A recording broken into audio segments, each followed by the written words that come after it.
Bonjour à tous, c'est Marussia pour la chaîne Fiat Lux Tarot, j'espère que vous allez bien.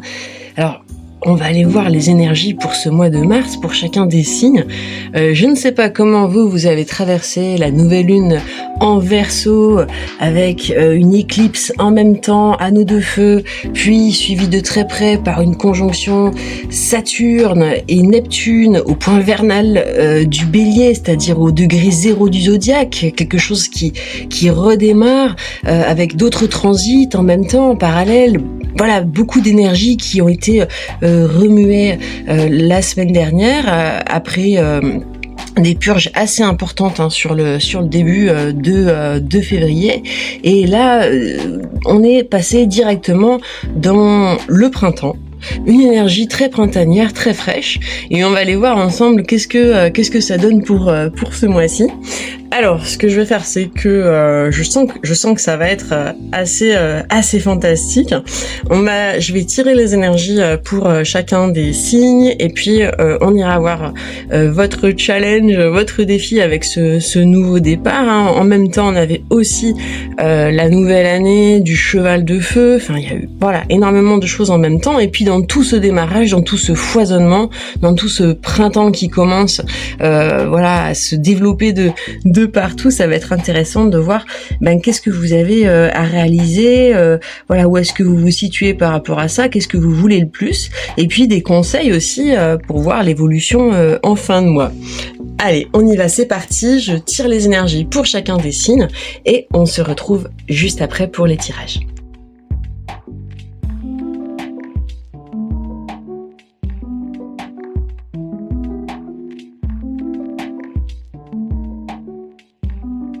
On est parti pour le tirage de la Vierge. Pour le mois de mars, l'énergie de l'oracle des synchronicités, la carte qui est venue, c'est celle-là, Box of Rain, une boîte de pluie. Et pourtant, il y a ces fleurs-là, qui sont entourées de petits soleils. Et il y a le soleil derrière l'orage. Quelque chose qui est en train de bouger pour les Vierges. Quelque chose qui est en train d'aller vers une éclaircie. Comme une sortie de la boîte. On va aller voir d'où vous venez déjà, avec le tarot de Marseille.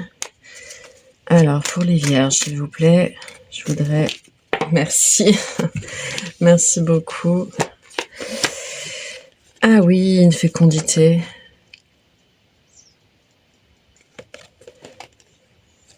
C'était comme ça. Super. Ok, je les retourne parce que dans l'ordre où elles sont tombées. Qu'est-ce que j'ai en d'autres decks? J'en ai deux, parce que quand j'ai pris le paquet, il y en a une qui restait. Un page d'épée et un 7 de denier à l'envers. Ça, c'est intéressant.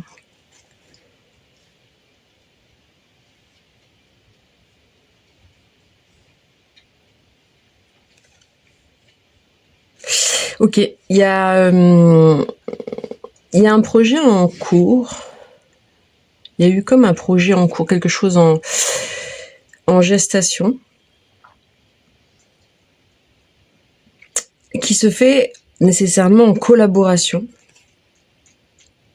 avec l'aide de quelqu'un ou d'autres personnes. Et à la suite, ce que j'ai, c'est comme s'il y avait eu beaucoup de mental et peut-être même du conflit ou un conflit intérieur, conflit avec cette personne ou ces personnes, quelque chose qui bloque le processus en cours, qui fait que c'est long, ça prend du temps et que vous n'avez pas la patience, les Vierges, d'attendre. C'est comme s'il y avait, je ressens une forme d'impatience. On va aller voir avec cet oracle, qu'est-ce qu'on a comme message complémentaire. Alors, pour les Vierges, s'il vous plaît. Ouais. Oh, tranquille. Je veux pas autant de cartes. Je comprends qu'elle soit bavarde, mais j'en voudrais 1, 2, 3. Et les bonnes, s'il vous plaît. Très bien, je les mets deux au sol. Ils sont très très bavardes. Alors,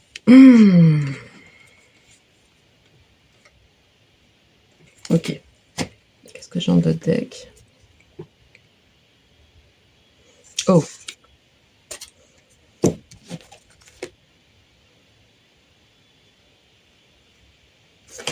Ok.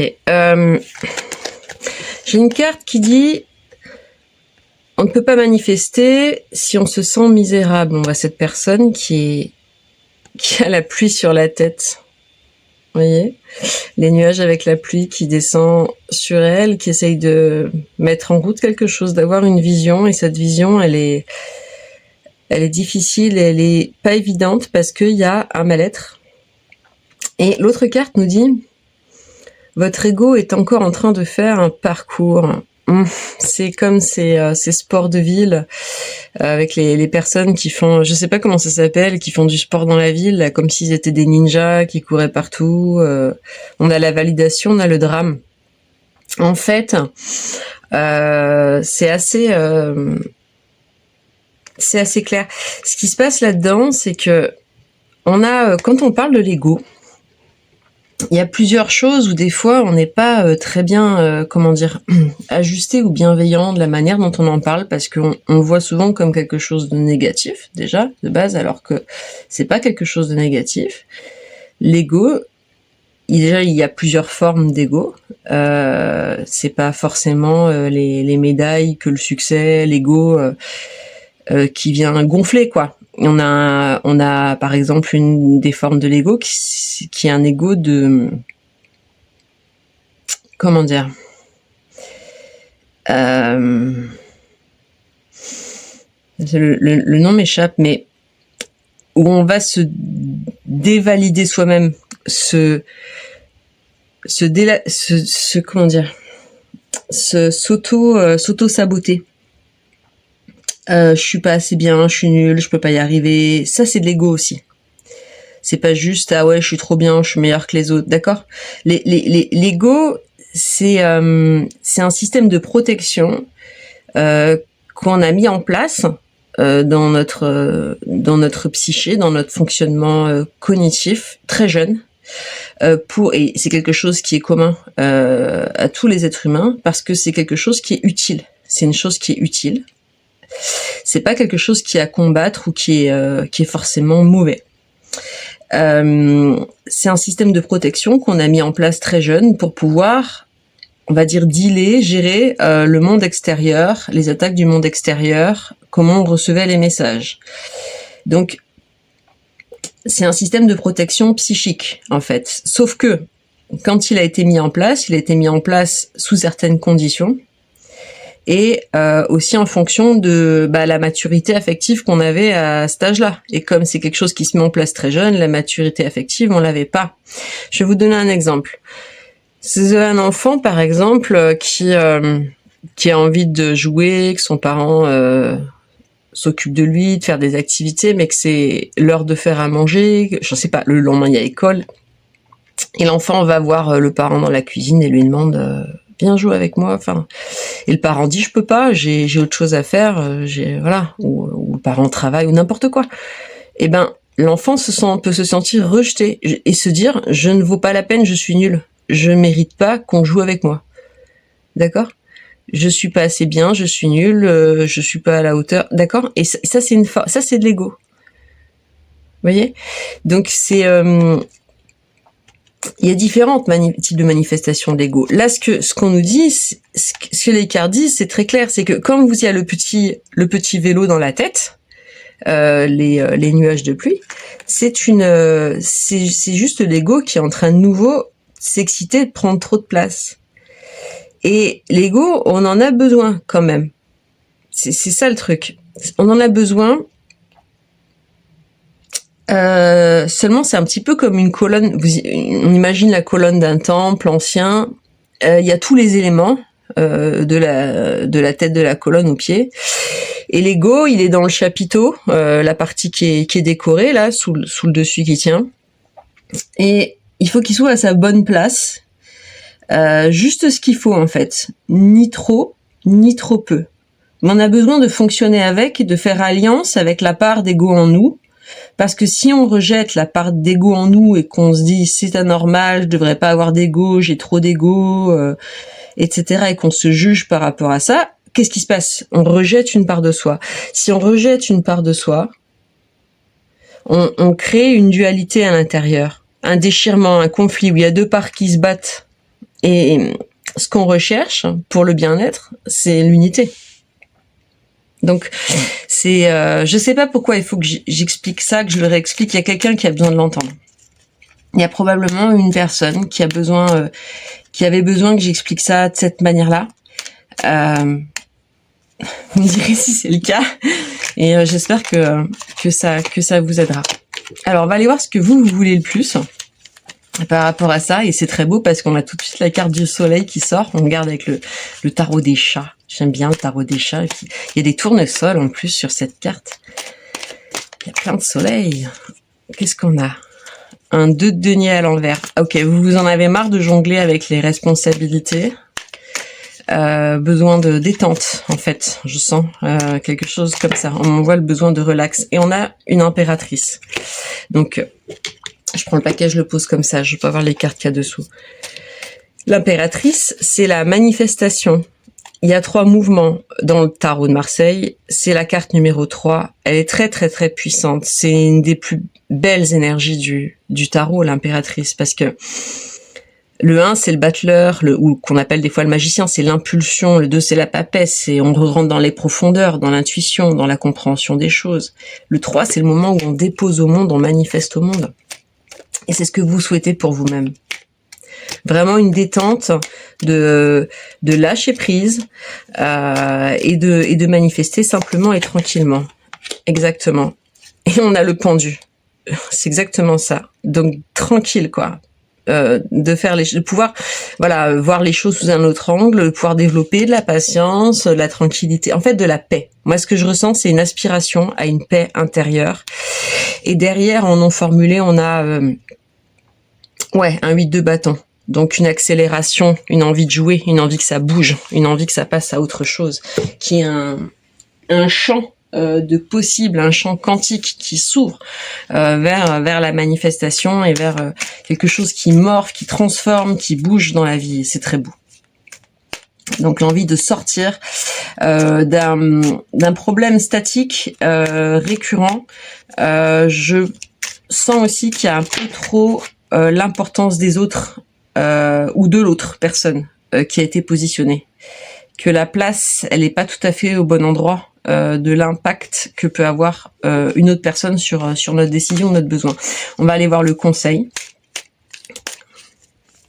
Ah ouais, ça c'est bien. C'est très bien pour vous. Super. Ah, c'est intéressant. Très très intéressant. Je vais vous dire pourquoi je dis ça. Hein. Mais j'aime bien que ces cartes-là tombent à l'envers.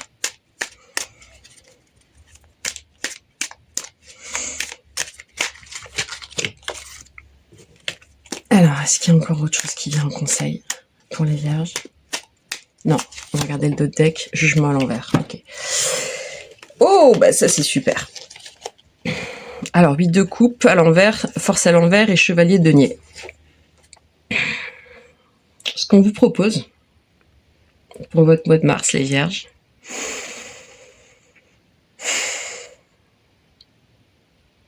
c'est d'arrêter de chercher plus loin. Vous mettez trop de pression, en clair. C'est d'arrêter de serrer les vis énergétiques et de laisser... L'idée, c'est de laisser circuler librement l'énergie en vous, de laisser librement circuler les idées, d'arrêter d'être dans le jugement, d'arrêter de chercher quelque chose, en fait. C'est ça qu'on me dit. Faut arrêter de chercher la solution ou la réponse à votre problème. Et je dis ça, puis en même temps, on regarde un tirage. Et quand on regarde un tirage, si vous t'es rendu à ce stade et que tu regardes ça, et si ça te parle, si jamais ça te parle, ce que je suis en train de dire, il y a peut-être l'idée que... Ouais, il y a peut-être quelque chose de l'ordre de... Je cherche une réponse, en fait, et une solution. Et c'est ok, parce que justement, ce que je suis censée te dire là, c'est d'arrêter de la chercher, cette solution, parce que déjà de base, tout est en toi et tu as l'énergie de la reine de coupe à la base. Donc tu as tout. Il y a peut-être aussi chez toi une capacité à faire du bien aux autres, que ce soit au niveau professionnel ou personnel. Tu as peut-être ce côté-là d'aider, de soutenir les autres. Peut-être que tu as même une activité professionnelle qui est en rapport avec autrui, où on aide les autres. Il y a une énergie comme ça. Et en fait, l'idée, c'est vraiment d'arrêter de chercher plus loin du mieux.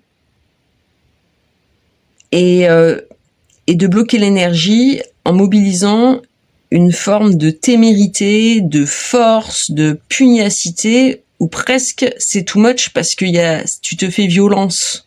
C'est quelque chose comme ça.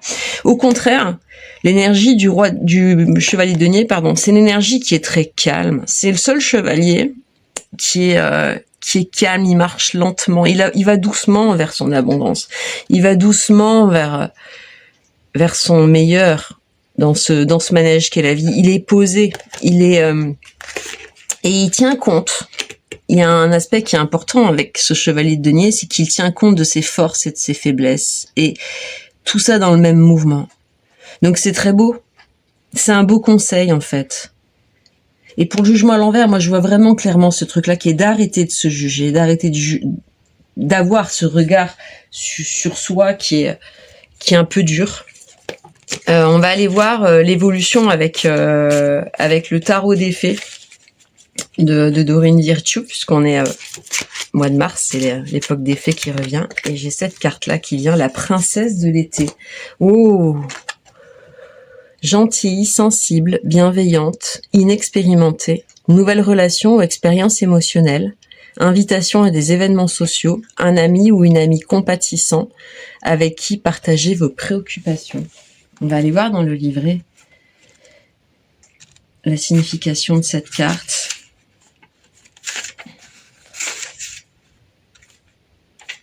Alors, je vais la rapprocher, comme ça vous pourrez la voir. La princesse de l'été est une âme douce et sensible. Elle est intéressée par les relations avec les autres, mais peut être assez timide. Si vous consultez sa table de chevet, vous y trouverez très certainement un roman d'amour. Elle est poétique, avec un penchant pour l'écriture, y compris la journalisation de tout ce qu'elle ressent. Si les rêveries étaient un sport olympique, elle serait médaillée d'or. Si vous l'approchez cœur et bras ouverts, elle sera ravie de vous embrasser, de vous laisser entrer dans sa vie. Elle écoutera avidement tous vos soucis avec une grande compassion. Personne ne pleure seul quand la princesse de l'été est dans les parages. Mais gardez à l'esprit qu'elle n'a pas une grande expérience du monde. Cette princesse perçoit tout à travers ses sentiments. Elle ne sera donc pas la plus à même de vous conseiller. La jeune fée de l'as d'été a grandi. Jouissant de son jardin privé, elle est pleine de magie et attend patiemment que l'amour vienne à elle. Message supplémentaire offert par cette carte, invitation sociale, lettre d'amour, un nouvel ami spécial, des informations confidentielles, interprétation de rêves. Ce que je ressens là-dedans, c'est qu'on est complètement aligné par rapport au tirage. Quand on vous dit qu'elle est inexpérimentée ou qu'elle est jeune, ça renvoie vraiment à cette espèce d'explication que j'ai fait au début quand je parlais de l'ego qui se forme quand on est enfant à un moment donné où la maturité affective, on l'a pas encore développée. Et cette part qui gère les émotions, c'est à ça que ça nous renvoie. Mais ce que cette carte elle met en exergue, il y a aussi cet aspect-là qui est d'aider les autres en fait, ou de servir ou d'apporter quelque chose aux autres en plus. Il y a une véritable gentillesse en fait, et aussi de l'attente en fait, en termes d'amour, en termes de vivre une abondance d'amour. Elle attend l'amour. Alors l'idée là-dedans, c'est de se préparer à accueillir cet amour et puis de l'attendre. C'est de l'appeler en fait de ses voeux à partir d'un endroit nous qui est dans une forme de maturité affective. Et ça, c'est ce qu'on va aller voir, c'est ce qu'on va aller travailler dans l'extension, dans la prolongation du tirage. On va aller chercher des d'autres messages, d'autres conseils. On va aller voir sur un plan énergétique, on va aller voir les messages de l'enfant intérieur, qu'est-ce qu'il a à te dire, ton enfant intérieur, ceux de l'âme, ceux de ton âme aussi, de ton être supérieur. Voilà, on va aller débloquer ça, puis on va faire appel à des oracles très puissants que j'aime beaucoup de Lucy Cavendish, qui amènent vraiment des ouvertures vers des compréhensions plus profondes de ce qui se passe. Et toujours le côté important, c'est comment je fais pour avancer, pour débloquer ça. Donc si ça t'intéresse, je mettrai sur la vidéo et puis en dessous les informations pour trouver la suite du tirage. Donc j'ai créé, donc ma chaîne s'appelle Fiat Lux Tarot et elle est sur une plateforme qui s'appelle Patreon, où j'ai mis un petit abonnement à 5,55€ par mois. C'est un abonnement, voilà, c'est un prix qui est un prix de soutien. En fait, ça permet de soutenir le travail que je fais là, tout simplement. Hein, c'est pas quelque chose qui est lucratif. Ça me permet de continuer à faire des tirages et puis vous verrez aussi les offres que je propose pour les accompagnements personnalisés. Et si vous choisissez d'en rester là, et je vous souhaite un magnifique mois de mars, une belle réalisation dans le soleil, et à très bientôt. Je vous embrasse très fort. Bye bye.